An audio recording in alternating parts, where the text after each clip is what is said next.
Hello. Today we will start the course on Advanced Manufacturing Systems.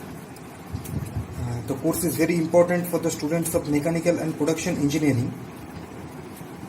It consists of 4 modules. Today we will start with Module 1. The first topic in the course is Integrated Automation. So today I will say something about automation. Automation is used in manufacturing. Manufacturing, as you know, the word is derived from the Latin word manufactus, which means doing by hand. During that time, manufacturing was carried on in a very small scale, and the demand for goods, the manufactured products, was very less as of today. During that time, all the manufacturing processes, the control was carried out by humans, by hand, by the human brain.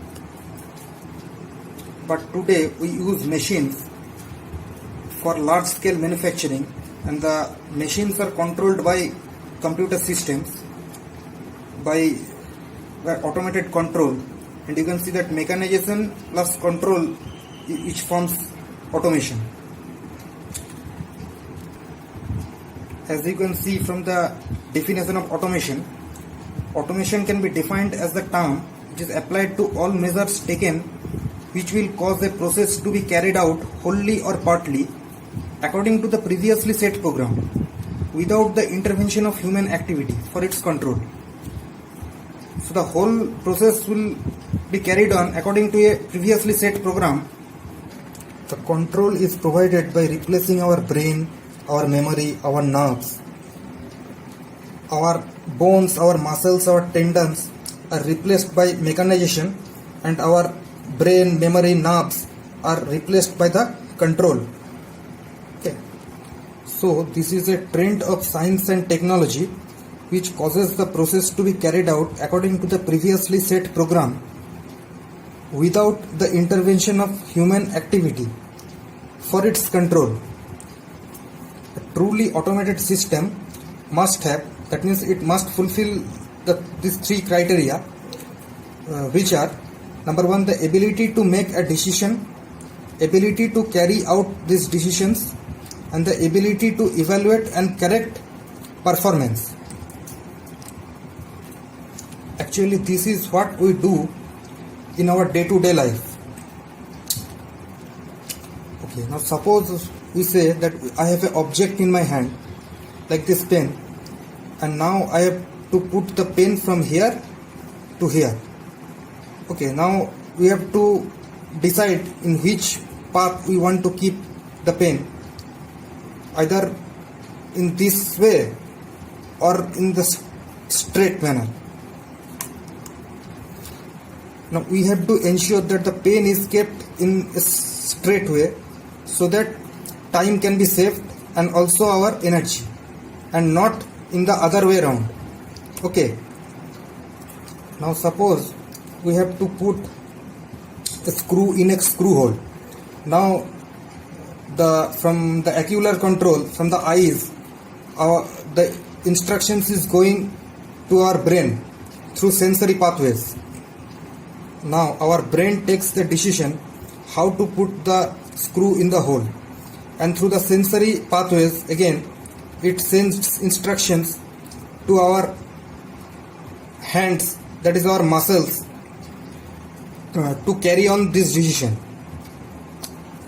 Now when we are putting the screw in the hole, it is going in the right direction or not, in the right way or not, it is being controlled again by our eyes or the ocular control, and accordingly it sends instructions to our brain. And whether more torque or less torque, or it has to be, the screw has to be driven at a greater speed, this is again being controlled by our brain accordingly in a continuous manner. Now this is what we as human beings do in our day-to-day life, and the same thing we want to replicate in an automated system. Therefore, Automation is a technology which is concerned with the operation of mechanical, electronic and computer-based systems to operate and control the production. Now this technology will include automatic machine tools to process parts. If assembly is required, then automatic assembly machines, industrial robots as used in automobile industry. It will have the automatic material handling and storage systems.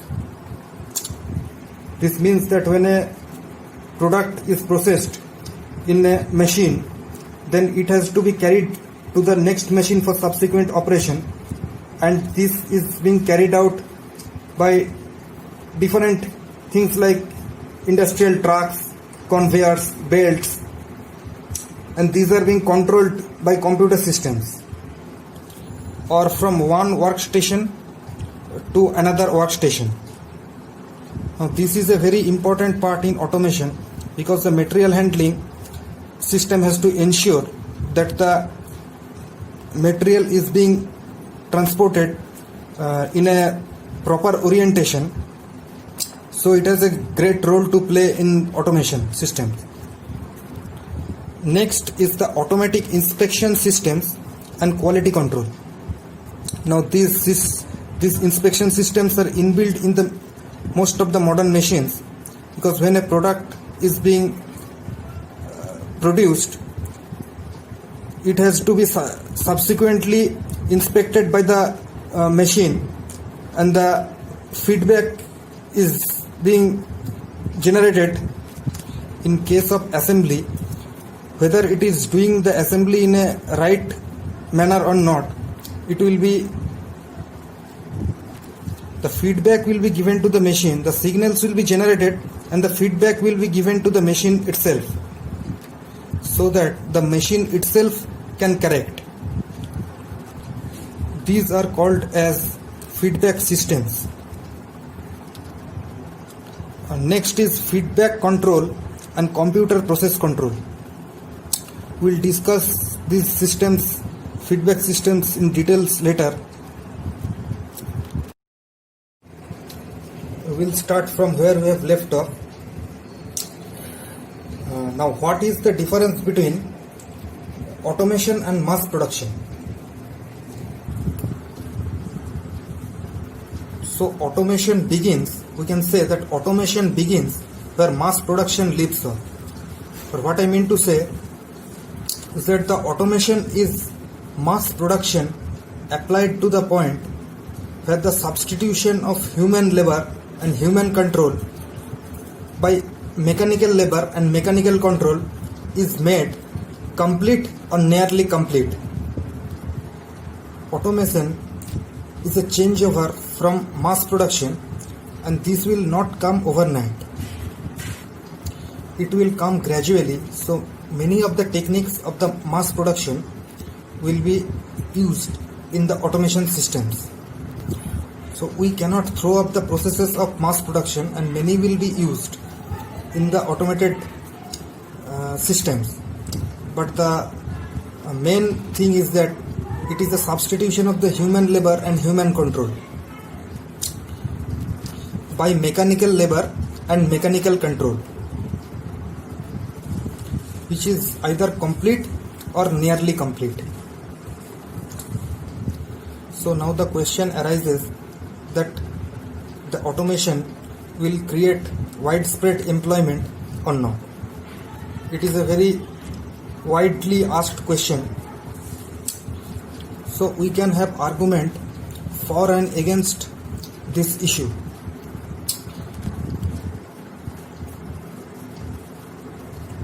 Now automation, what it is doing, it is eliminating human labor, which is going on for thousands of years. This is not the first time that we are doing it. Now this mechanization of labor has released man's time and energy for various other pursuits. It has also led to unmatched material prosperity and increasingly better use of natural resources. means when a single person was doing production, the output was much less than when it is being done by a group of persons. The time required is also much larger when it is being done by a single person. Earlier also, one process was being done by a number of people. But with mechanization, we can free the people who are doing the same activity. So they are doing some other jobs which require greater skill, like design, installing, designing the end product, designing the control technology, and so on. So, greater productivity of mass production has opened and enlarged many fields of employment like design, production, maintenance, packaging, distribution, selling, advertisement, etc. So these are the areas which are actually giving us more employment and creating new type of jobs. To give an example, suppose there is a company which manufactures pumps. Now, if we open the pump, we will see that there are a large number of components besides the motor. Now the company only make the basic components which are required to make the pump, and most of the other small components, those are being outsourced to some small other companies. Now these small companies, they actually comprises the ancillary industries, and these ancillary industries are generating a lot of employment. Now the company has found out that it is not economical to make all the small components which are required for making the pump. So the automation is gradually generating more workplaces and in turn new employment opportunities. Secondly, it has also made possible the phenomenal expansion of the material processing industries like metalworking, fuel, rubber and synthetic industries, which were not there when automation was not present. In today's manufacturing, very less number of people are involved in manufacturing, and that too they are not workers, but they are managers, they are people with a higher skill who can determine that whether manufacturing is being carried out in a proper way or not. They are also designers, and in the future, which has not reached now, we will see that in the manufacturing plants, the whole system is being automated. We have automated guided vehicles, we have automated storage systems, automated flow lines, etc. Now we will see what are the benefits of automation. Reduction or total elimination of tedious and routine operations like loading, unloading, assembly, inspection, etc. Now these jobs are very tedious jobs, and the person who are involved in such kind of jobs get tired after doing work for some time. Now if we can eliminate these works, then we can not only reduce the unnecessary work which is taking a lot of time, but also we can increase the productivity. The second point, as we see, is the creation of new and more interesting jobs. As we have said earlier, now these jobs will be of higher skill level, and in the future we will have less of operators and more number of people who will be involved in management, in design, persons who will be involved in the design of end products or in the assembly. So these are the higher skill levels which will be required for the persons who will be working in these new interesting jobs. Point number 3 is the increase in productive capacity of the industry. So the productive capacity of the industry, that will be increased by the elimination of the more time consuming jobs, as we have seen earlier, like loading, unloading, etc. We can also design new machines which can perform different kinds of jobs in the same time. So time will be saved. So the production rate will be increased. Number 4 is the greater flexibility through the use of standard production units which can be arranged in different ways to get the end product. Example, by using various blocks, we used to make different things like a house, a ship, etc. So these are the building blocks technique which can be applied to automation. And here the flexibility will be increased because the building blocks are the standard products, but the final products which can be made from these building blocks can be of different types. Next point is the higher standard of living.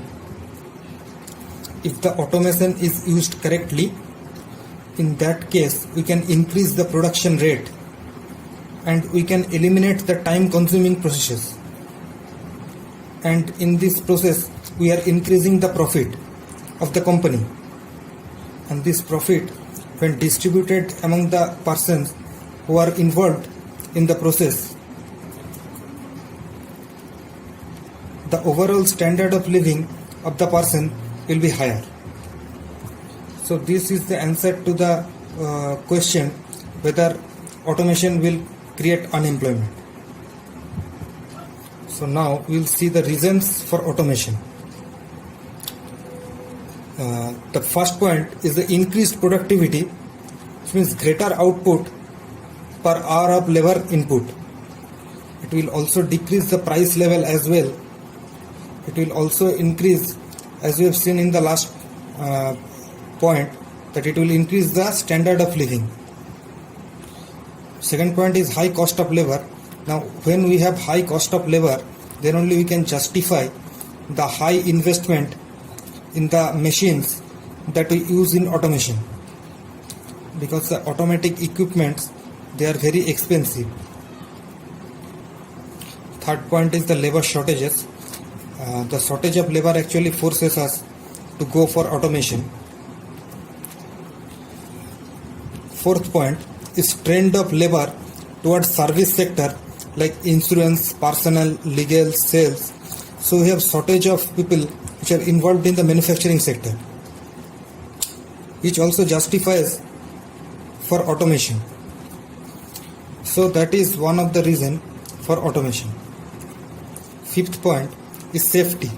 For example, when we carry on an welding in a very closed place, so the fumes which are coming from the welding operation is very harmful for the operator, and in an automated system we will have manipulators, robots who will do these jobs, and it is very safe. Sixth point is the high cost of raw material. Where the cost of raw material is very high, we have to use the raw material in a very precise manner, in the sense that we cannot afford to waste any material. Point number 7 is the improved product quality. Since the product is being operated by a machine, so and without any human interaction, so the quality of the product is very high. For example, when a human being is operating on a work, during the morning when he starts work, the quality of product is good, but during the end of the day or at the last hours of his work, the quality of the product deteriorates. But this is not in case of a machine. So the product quality will be the same throughout, whether it is 9 in the morning or during the evening at 5 o'clock. Point number 8 is the reduced manufacturing lead time. Now lead time is the time when the company receives the order till the delivery of the product to the customer. So this time is very important to maintain. Now if we cannot maintain the time, then it may happen that the customer may reject the product. Now this lead time can be maintained as we know the time for the production of that particular product or the particular assembly. Number 9 is the reduction of the in-process inventory, which is the capital locking. That means we have the parts which are waiting for assembly, and this is not required as this is capital locking. And finally, we have the high cost of non-automating. That means the firms which are not automating will not be able to compete with the other firms which have automated systems. So with this, we complete the topic on integrated automation. Thank you.